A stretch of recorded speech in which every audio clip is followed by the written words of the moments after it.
네, 전국에 계신 수험생 여러분 안녕하십니까? 우리 고객 여러분도 안녕. 반갑습니다.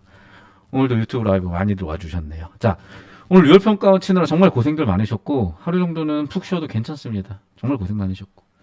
자, 그런데 우리 이제 고객님들, 우리 수강생 여러분들께는 제가 당부 말씀드렸던 게 꼭 다음 날 한 번 더 풀기 위해서 가급적이면 채점은 지양하라고. 정말 채점을 하고 싶은 학생들은 빠른 채점 정도만 하셔가지고 문항의 정답을 기억하는 일이 없도록 해달라고 당부 말씀드렸습니다. 자, 오늘 그런 좀 유평 이후의 분석법이나 이 학습법, 팁에 대해서 간략하게 좀 정리를 하려고 합니다. 그리고 해설 강의 역시 조만간 찾아뵐 거예요. 자, 6월 평가원이 끝났지만 우리의 수험 생활은 사실은 이제 시작입니다. 사실 이 6월 평가원을 여러 번 겪는 학생들은 많지 않아요. 저는 최소한 10번 이상 겪었고 정말 수만 명 이상의 수험생들을 봐왔습니다. 일단 예년과 다르게 올해 6월 평가원은 정말 의미가 달라요. 그 부분을 좀 짚고 넘어가려고 하는데, 첫 번째는 수학이 워낙 어렵게 느껴진 부분도 있고 상대적으로 국어가 쉬웠다고 느끼는 학생들이 있는데, 그 이유가 첫 번째 지문이 거의 보너스였어요. 근데 이건 평가원이 큰 그림이었다고요. 우리 수강생들은 제가 진짜 귀에 딱지 않죠. 귀에 피나도록 얘기했던 그 얘기가 다 일단락부터 해서 첫 번째 지문부터 해서 나왔다는 거 보이셨죠? 일단락부터 뭐라고 돼 있냐? 구조 잡으라고 돼 있죠. 두 번째 정보가치 판단하라. 그 다음 내용 이해하라.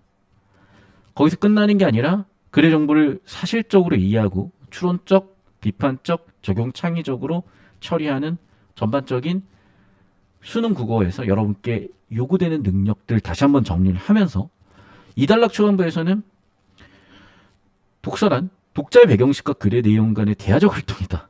그러니까 그 배경지식 정말 누가 그 얘기를 했는지는 아는데 이제 그 얘기를 자꾸 해버리면 어떤 좀 또 논란이 될 수는 있어요. 그러니까 되게 평가원에서는 정말 조심스럽게 근데 이제는 얘기할 때가 됐다 싶어가지고 아예 지문에 때려 박은 것 같아요. 여러분 이젠 진리고요 그게. 수많은 교육 심리학자들이나 심리학자들이나 뭐 뇌과학자 갖다 붙일 것도 많고 정말로 일개 강사들의 또는 그 일개 강사들의 잘못된 관점이나 오해석을 고집스럽게 받아들여버린 대중의 편견 그 결과 지금 국어에서 참 어려운 일들이 최근 3년간 계속 벌어졌는데 이번 6평에서는 첫 지문이 정보량이 너무 적다 보니까 학생들이 상대적으로 훨씬 어렵게 느꼈어야 되는 시험을 너무 쉽게 느끼진 않았나? 그런 부분에서 좀 안타까움이 있고 걱정이 많이 듭니다. 원래대로 평가원의 스타일대로 회귀할 가능성이 굉장히 높고요. 그러다 보니 수학 그 이상으로 역시 변별력을 갖는 과목이 될 가능성이 크다는 거 항상 염두하면서 학습해 주시길 바랍니다. 그래서 이미 제가 수도 없이 수업 시간에 말씀드렸던 그 내용들이 보이시면서 우리 수강생 여러분뿐만 아니라 111 프로젝트를 따라오고 계신 전국의 수험생 여러분들 아마 제가 수업 시간에 정말 귀에 정말 피나게 얘기했었던 그 가설이 있지만 사실은 검증이 됐죠. 이미 평가원 공소를 통해서. 그게 이제 수능 지문에 꽂히면서 패러다임으로 확립된 순간으로 보입니다. 물론 이제 6월 6평이 좀 쉬었다는 느낌?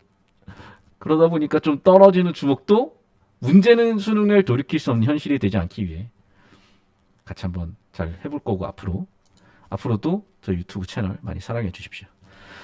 자, 이제 기출 분석을 본격적으로 여러분은 시험 친 당일 또는 다음날 정도까지 정리해 주시는 게 좋습니다. 이유는 쇠도 뜨거울 때 쳐라. 여러분 기억이 살아있을 때 생생할 때 분석을 해줘야 되고 꼭 6월 같은 큰 시험에서는 심리적인 불안감이라는 평소에 느끼기 힘든 돌발 변수가 생겨요. 그럼 그 돌발 변수를 우리가 점검하고 해결 방법을 찾기 위해서는 일단 채점은 가급적 하지 말거나 빠른 채점 후 그냥 덮으세요. 시험지. 모의고사는 시험 다음 날 그대로 출력하셔가지고 80분 실전 풀이 하시면 시험 상황이라는 변수와 평소라는 변수 그래서 실전과 평소 비교 분석이 가능해져요. 그걸 바탕으로 보고서 작성을 해주셔야 됩니다. 일단 저희 수험생 여러분들 저희 고객 여러분들 저희 수강생 여러분들은 당연히 보고서 이후에 개별적인 컨설팅이 다 무료로 제공될 예정이고 유튜브 구독자분들은 일단 제가 시간이 가능한 좀 받으려고 해서요. 링크에 올려주시면, 링크 제가 박아 놓을 테니까 거기로 올려주시면 선착순으로 한 20분 정도 일단 좀 받아서 제가 학습 방향을 좀 잡아드리도록 하겠습니다. 다섯 번째 제일 중요한 건데, 이 문제는 철저하게 이성적인 문제예요. 우리가 수능 시험이 좋은 사람이 누가 있겠어요? 공부가 좋은 사람이 어디 있어요? 물론 이제 되게 이상한 친구들이 있을 수는 있어요. 이제 서울대 간 친구들 중에 저는 국어라는 과목이 좋아요 같은 저 같은 이상한 사람들이 있을 수도 있으나 99.9%는 공부가 싫어. 서울대생들도 공부하기 싫어요, 다들. 그래서 자꾸 감정으로 들여다보면 해결될 문제가 아닌데, 그렇잖아요. 원치 않는 모습을, 원치 않는 나의 현실을 확인하는 게 사실은 괴로운 일이에요. 그래서 기뻐하거나 슬퍼할 일은 사실은 아니에요. 근데 이성적 문제로 분석하셔야 되고, 방법은 여기 있습니다. PCS, Problem, Cause, Solution. 분명히 원치 않는 점수가 나왔고요. 틀린 문제들이 있고, 잘못 판단한 선지가 있으며, 잘못 처리한 지문 정보가 있습니다. 문제 인식을 하세요. 자, 두 번째는 어떤 원인에서 그런 문제가 발생했는지 파악해 보시고, 세 번째는 해결책을 모색하시면 되는데, 이런 내용들 역시 제가 수업 시간에 다뤄드리고, 6월 해설이 아무래도 본 수업에 녹여서 진행이 되다 보니까 이런 부분들은 앞으로 111 프로젝트를 가지고 좀 장기적으로 봐주시면 유튜브 구독자 분들도 같이 도움을 받으실 수 있을 겁니다. 자, 그리고 우리가 단순히 시중의 해설을 보게 되면 1번 선지의 근거는 어디 있다 이런 식으로 자꾸 일치로 가져가게 되는데, 시험장에서 일치사고로 접근했을 때 가지고 있는 한계들, 시간상의 문제들, 피로도, 정확성의 문제들을 다들 이미 느끼고 계시잖아요. 그래서 111 프로젝트나 우리 수강생들이 이미 알고 있는 정보 구조, 올해 첫 지문 첫 단락에 구조도 그리는 게 시작이라고 나왔습니다. 구조도 같이 한번 그려보시고 이어지는 정답 사고 흐름도 잡아보시면 되는데, 111 프로젝트나 자료들 진짜 과감없이 제가 공유해드리고 있기 때문에 활용 잘해보시면 느낌이 보이실 거예요. 물론 때때로 여러분 스스로 분석할 때 일치나 발치적으로 분석할 수 있습니다. 나쁘다기보다는 현실적으로 가능한 방법, 평가원에서 의도하고 원하는 방법으로 가자고요. 그 선지 하나 골라낸다고 시험장 가서 100분이 100, 과연 그 선지 하나 골라내는 심리적 위안에서 공부한다고 착각했으면 그러지 않기를 바랍니다. 왜냐하면 예를 들면 이런 거예요. 어떤 야구 선수가 있는데 운동을 잘해야 되니까 막 벌크업을 했어. 근데 몸이 둔해지니까 오히려 성적이 떨어지는 경우도 있거든요. 그러니까 어떤 그 종목과 그 종목에 맞는 적절한 수준의 밸런스가 필요한 거고, 수능 국어도 역시 마찬가지란 말이에요. 제가 항상 111 프로젝트나 수업을 통해서 알려드리고 있으니 이 부분 염두하고 접근해 주시고요. 자, 그럼 앞으로 우리는 공부를 어떻게 해야 될 거냐? 자, 시험 친 당일 그리고 당일 다음 날 한 번 더 푸시고 기출 분석하실 거고, 그걸 바탕으로 저는 이걸 손필기 해설이나 수업 해설에서 여러분께 해설과 분석, 앞으로 방향성을 드릴 거예요.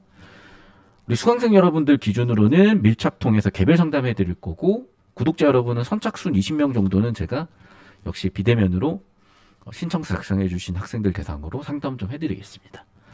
그리고 나머지 이제 학생들, 우리 구독자 여러분들께서는요, 111 프로젝트 활용하시면 느낌 충분히 잡으실 수 있을 거고요. 그 다음에 6번째인데, 학생들이 공부 우선순위를 잘 못 잡아서 제가 티어를 좀 정리해 놨습니다. 트리플 S 아주 중요한 건데요. 올해 6월 예비평가, 그 다음에 제 수업과 제 수업의 해설지들, 원론서라고 제가 부르죠. 얘네들, 그리고 111 프로젝트에서 다뤄지는 지문들과 올해 EBS 연계교재는 무조건 1회독 이상 해야 되는 정말 중요한 것들이고, 그 다음으로 WS, 그 다음으로 중요한 것들은 평가원이 직접 쓴 공문서 학습방법 안내문서 있죠. 그리고 1721 기출, 여기까지는 최소한 두세 번 이상은 돌려보셔야 됩니다. 그리고 이제 공부할 것들은 1416 기출이나 최근 3개년 EBS 0513 기출, 여러분 수준에 따라서 필요하다면 다룰 거고요. 그리고 나서 이제 시간이 되는 학생들은 4대 모의고사, 최근 3개년 교육청, 그 다음에 2005년에 출시됐었던, 정확하게 2004년 12월이죠. 출제 매뉴얼이 있습니다. 이것들 바탕으로 어느 정도 좀 배경 학습까지 해주시고, 이것도 다 끝나서 할 게 없다. 그러면 기타 사설 모의나 교육청 기출도 14년도 이후 교육청 풀어주시면 좋습니다. 그리고 4대 사설 모의사를 잘 모르는 학생들이 있더라고요.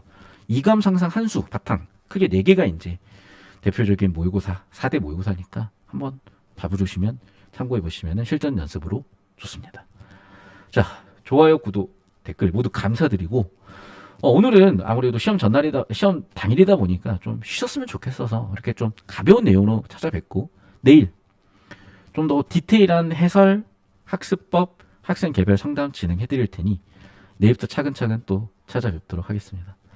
6월 평가 정말 고생 많으셨고 뭐 시험은 당연히 잘 친 학생도 있고 못 친 학생도 있겠지만 절대 일희일비 하지 않았으면 좋겠어요.